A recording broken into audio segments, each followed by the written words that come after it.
يغرق وقته. يشارك في إعداد المائدة أفراد الأسرة جميعا، لكل واحد منهم دور يقوم به.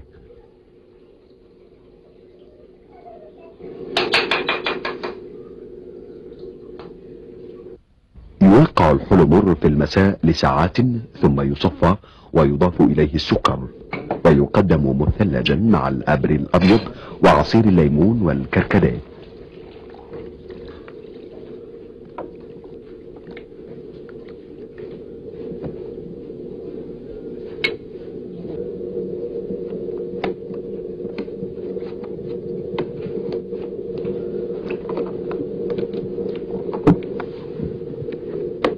تتميز السفرة السودانية بتعدد الأطباق والأكلات وأصناف المشهيات والحلوى.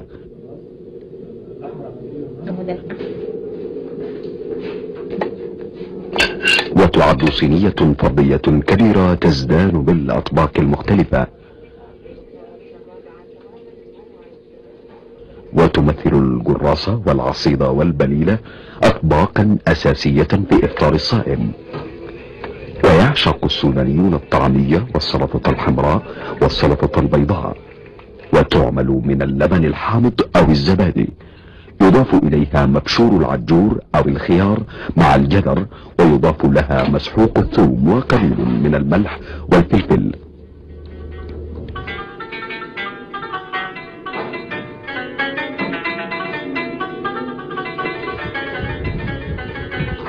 جرت العادة أن يهدي الجيران والأقارب لبعضهم البعض أطيب ما عندهم.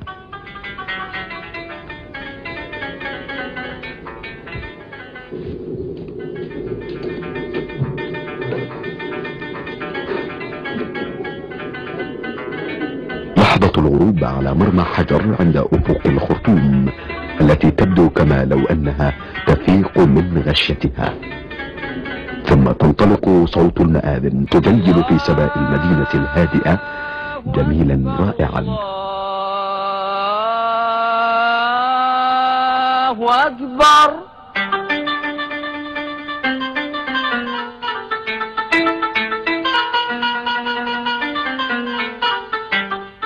اللهم لك صمت وعلى رزقك أفطرت، فتقبل منا إنك أنت السميع العليم.